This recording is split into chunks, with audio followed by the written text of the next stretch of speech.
I'm Elizabeth. I'm a photography teacher. Today I'm going to teach you about smartphone photography for kids. You can use any kind of device for this. I chose a smartphone because most of us have them around our house, even when we're just sitting at home. But if you have a tablet or any other kind of camera, a kid's camera, or even a real camera that your parents might be interested in letting you borrow, then that is fine for this class. The only quick note I want to give to parents is that anytime I give my children my device, I use something called guided access. You're going to want to do a little bit of research on whether or not the device that you're using has this, but on my iPhone, I turn it on in settings and then I open the app that I want to use and I triple click my button. It adds me a passcode and that allows me to lock my kids into just that one app. So for our purposes today, what that would do is make sure that your kids are not wandering around in your phone, deleting things or checking your notifications or all the things we don't want kids to do when they have our phones in their hands. So I recommend doing that before we even get started. So back to the kids. So if you've ever wanted to take better pictures or pictures that you can hang up in your bedroom or print or do anything with that is fun to share, I'm going to talk about ways to make your photos better and more interesting. I'm a professional photographer and I use these same tips all the time before I go to work. So the first one is I want you to stop, take a second, and think about what it is you want to take a picture of before you go take your photos. I know as kids, sometimes you want to just be able to see something and take a picture really quick. And that's okay too. But if you stop and think about it before you go, it'll help you focus and get a better picture because you know what you're looking for. So that's my first tip. My second one is look for light and shadow. Photography is all about loving light. I want you to fall in love with light. Is that a silly thing to say? But what I want you to do is when you're going outside to take pictures, look for where the sun is shining and creating shadows. If you're inside taking pictures, you might want to stay near some windows so that same sun can come in and create light and shadows in the areas in your home or wherever you are.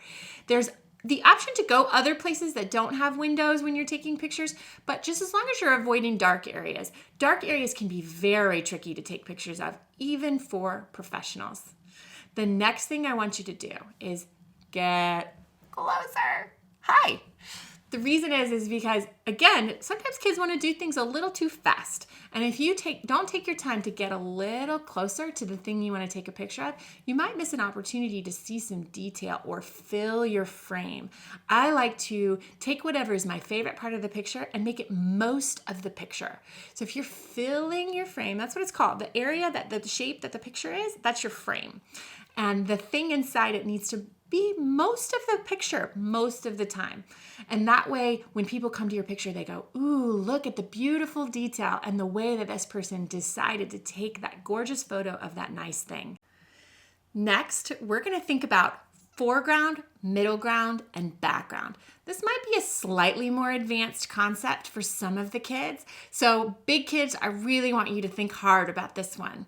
Everybody else, it's more just about knowing that it can be interesting to have multiple things in your image. The foreground is the thing in the front. This can be that thing that fills your frame like we just talked about.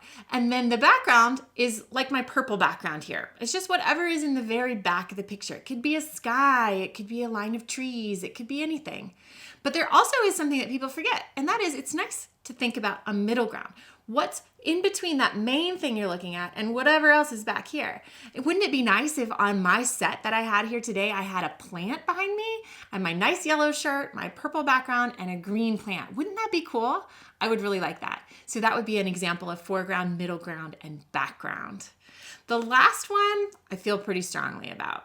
I think this one makes kids make mistakes more often than other things. And that is kids are wiggly, and that's okay. It's one of the great things about kids.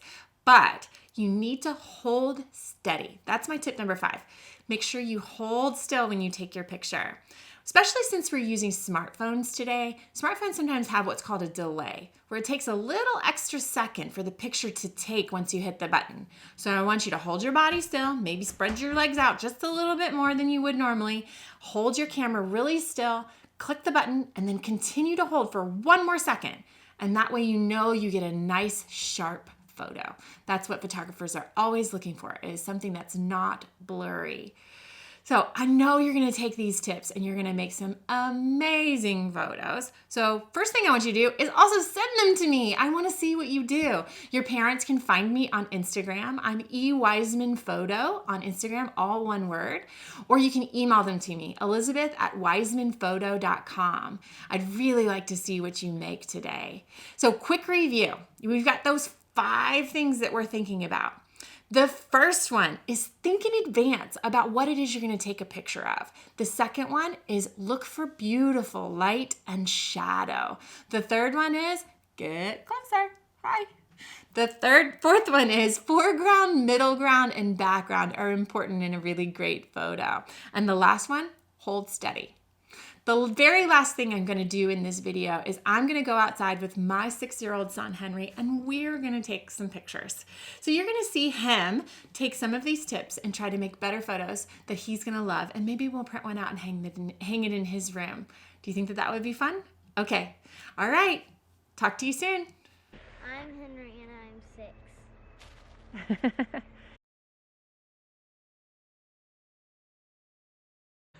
Hey Henry, get a little closer to that stuff and find the spots that are bright. All right, crouch down a little bit. You got to get real close. Point it upwards a little so you get a little bit of that contrast between the dark pine cones and the light, bright sun. Does that look cool? Look at that tree. Yeah.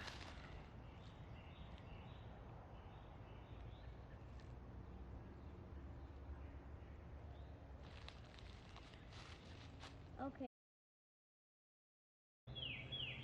Think about the foreground, the middle ground, and the background.